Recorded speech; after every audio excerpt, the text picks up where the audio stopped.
Let's take a look at game two here in Toronto going up against the Twins after the Twins won yesterday's game 3-1 with Lopez over Gosman. I think we got what we kind of expected there. Yeah, I gave out the over in the game. I get that. And the move was maybe slightly on the over from 7/20 to 7.5 under.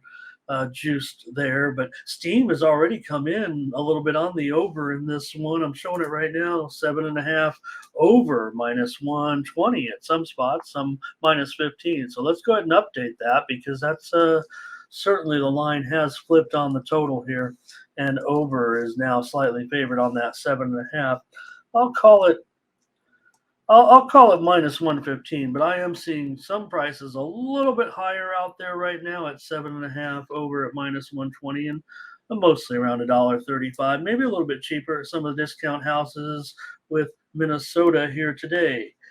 Cappers look like running about 2-1 here on Minnesota in this one, and man, I don't know. With Toronto needing a game, yeah, we were on the Twins yesterday as a premium play. We even with that 18-game losing streak, we were able to come in there and go on the. We were on the Twins. I don't know if I hinted at it on the air. Solo on the Twins here in this one. Oh, Darren O had a bad day. Okay. So, anyways, with this matchup for Minnesota, look, Cappers are going to be on them today, but remember, Toronto here, Minnesota had the 18-game losing streak. They end up finally winning, and now maybe it just might still be a little bit of a burden. I think I might prefer Barrios even over Gray, but Gray's been so good of late. 1.06 ERA in his last 3 starts. Minnesota just 1-6 with Sonny Gray at home in his last 6 starts. Now he has gone under in 3 straight starts. Minnesota used 4 relievers last night to get the final 10 outs of the game. For Toronto, Barrios, a 3.41 ERA over the last month of the season. He did go 2-2 in those contests. He's 0-1 in his playoff career, 2 starts, a 3.75 ERA, and he's 3-1 career with 5 starts against the Twins. Toronto just 6 hits last night off Lopez and company, just 2 of 9 with runners in scoring position.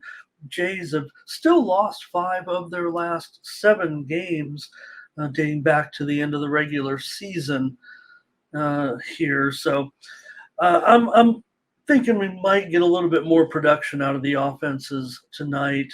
The total here has already been moving to the over. That feels pretty sharp to a certain extent. With Toronto as a road dog and Minnesota as a home favorite, I kind of would already start to think on the over. The widely reported Steam came in on the over as well. I do even see. Let me see. There might even be some 8s out there, so that kind of feels like an indicator.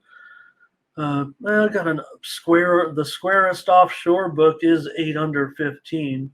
Looks like most of the other books are still hanging 7.5, but most juiced over 15 or over 20. Verley says Twins here to close it out. I'm going to take the over in this one. Mike says, we will know if Toronto's good by 1 p.m. By 4 p.m. Oh, by the end of the game, I think I get that right, Mike. Good to have you today. All right. So for me, I'm going to take the over in this one. I'm going to try to get it 7.5 juiced here before it gets away. Is it going to go up to 8? I think it could. I think it could here if we're seeing this type of momentum early. Gray's numbers, I mean, those are solid. All right.